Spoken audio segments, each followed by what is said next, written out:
The fiddle stopped mid-note. Every head turned. Silas stood at the front of the crowd in his one good shirt, and the miller's daughter had just walked out from behind the pines wearing her mother's old wedding dress, 3 sizes too big, cinched tight with a leather cord that any man could see was made for a horse's saddle, not a bride's waist. Someone in the back laughed out loud. A woman covered her mouth. An old man leaned to his neighbor and said, "That girl's gone and lost her mind, marrying a mountain trapper in a dress held up by tack leather." Adaline did not blush. She did not look down at her feet the way a shy bride might. She walked straight through the whispers, chin high, and stopped in front of Silas. Then she did something nobody expected. She reached up, pulled a wildflower from her own hair, and tucked it behind Silas's ear instead. The crowd went silent. A big rough man, hands scarred from years of trapping and hauling stone, standing there with a little yellow flower behind his ear like a boy at his first dance. Someone snorted. Someone else started to laugh again, but it died in their throat because Silas was not embarrassed. He was smiling, really smiling, the kind of smile the town had never once seen on his face. "Why'd you do that?" he asked her quiet, just for her ears, though half the crowd leaned in to hear anyway. "Because everyone came here to look at me," Adaline said, loud enough now that the whole gathering caught it. "I wanted them to look at you too. I wanted them to see what I see." The old miller, her father, opened his mouth like he might object. A daughter should not speak so bold on her wedding day. Everyone thought it, but he shut it again when he saw the look on Silas's face. It was the look of a man who had spent his whole life alone in the pines and had just been told in front of the whole valley that he mattered. The fiddler, unsure what else to do, started playing again, soft this time. Near the back, an old woman known for strange sayings watched the flower behind the trapper's ear and the fire in the bride's eyes, and she did not laugh with the others. She pulled her shawl tighter, though the morning was warm, and murmured to no one, "That girl has more courage than sense. Let us hope the mountain is kind to a heart that bold." Nobody heard her but the wind. The fiddles picked up their tune. Children ran barefoot through the wildflowers.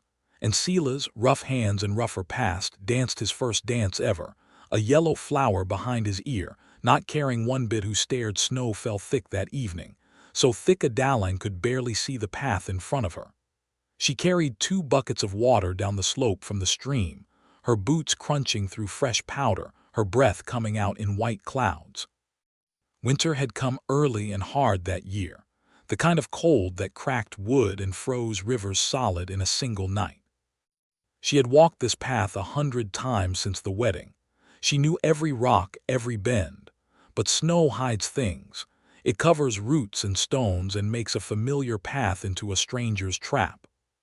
Her foot caught on something hidden beneath the white, a root, thick and hard as iron, and the world tipped sideways. The buckets flew from her hands. Water splashed across the snow and froze almost at once. Adaline's body hit the icy slope and did not stop. She rolled, then tumbled, striking rock after rock, her arms trying to grab at anything solid and finding nothing but snow and air. Down she went, faster and faster, until her body slammed hard against a boulder at the bottom of the ridge and finally, stopped moving. For a moment there was only silence. Then a scream tore out of her, sharp and full of pain, echoing off the mountain walls. Silas was inside the cabin, splitting wood for the night fire, when the scream reached him. He did not think.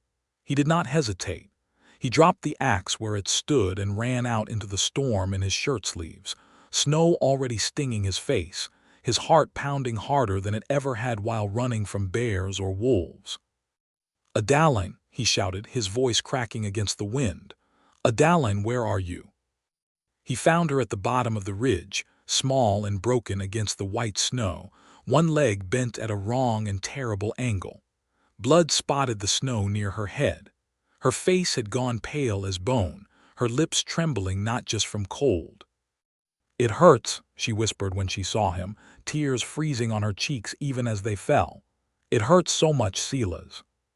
He knelt beside her, his hands shaking, and for one terrible second he did not know what to do. Then something steadied in him. He slid his arms beneath her carefully, so carefully, as though she were made of thin glass instead of flesh and bone. "I have you," he said. "I have you now." He lifted her against his chest and began to walk, then run, back toward the cabin through the blinding snow, her blood warm against his cold hands, her soft cries the only sound in all that white and endless dark. The fire had not gone out in 3 days. Silas made sure of that. Every hour, sometimes less, he fed it another log because the cabin needed warmth and Adaline needed warmth even more.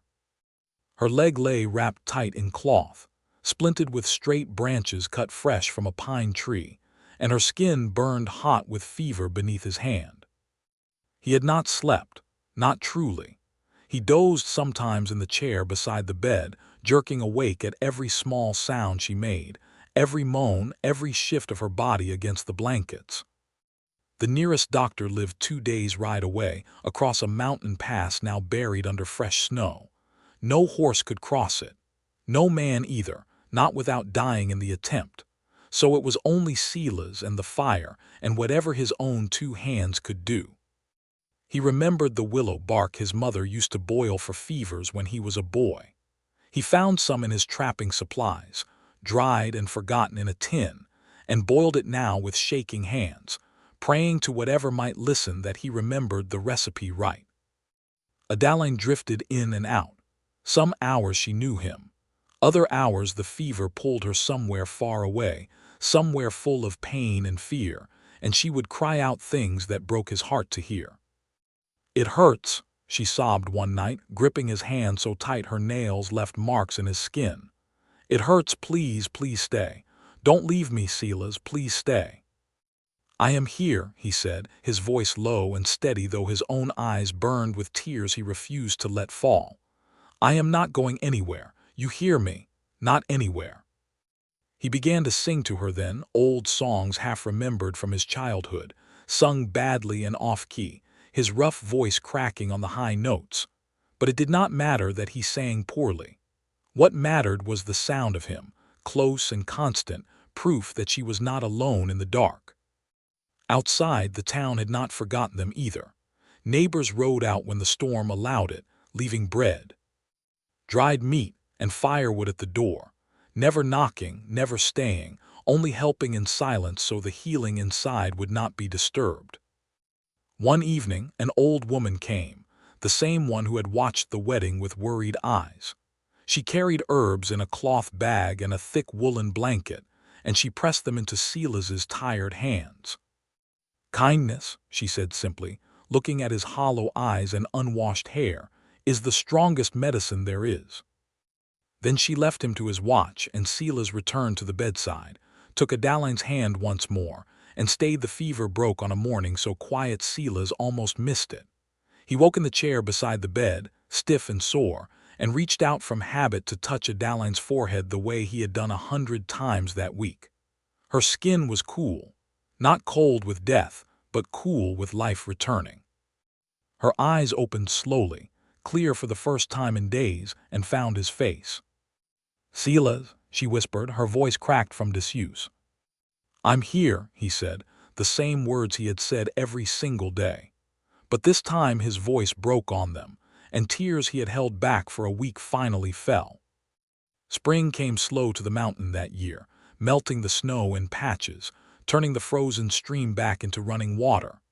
Adaline's leg healed crooked, a small bend that would stay with her the rest of her days, but strong enough to carry her weight again. She walked with a slight limp now, and on the days it ached worst, Silas's arm was always there beneath hers, steady as the mountain itself. They sat together one evening on a wooden bench outside the cabin, watching the sun sink behind the peaks and turn the sky gold and orange.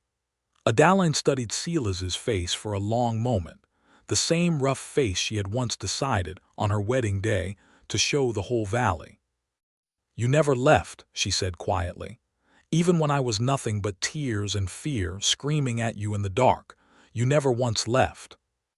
Silas took her hand, the same hand that had gripped his through every scream of that long, terrible week, and held it gently now. "A marriage isn't tested on the easy days, Adaline," he said. "It's tested on the hard ones, and I'd stay through every hard day there is for as long as I'm breathing." She leaned her head against his shoulder, and for a while neither of them spoke. The wind moved soft through the pines. Somewhere down the mountain, a bird began to sing. Word of their winter spread through the valley as spring opened the roads again. Mothers began telling their daughters the story by firelight on cold nights, not the story of a wedding with flowers and fiddles, but the story of a mountain man who never once let go of his wife's hand, even when the pain seemed too much for either of them to bear. The old woman who had spoken strange words at their wedding heard the story too, sitting by her own fire, and she nodded slowly to herself. "The mountain gives and the mountain takes," she murmured, just as she had said once before. "But kindness, given freely and without end, is the one thing even the mountain cannot take away."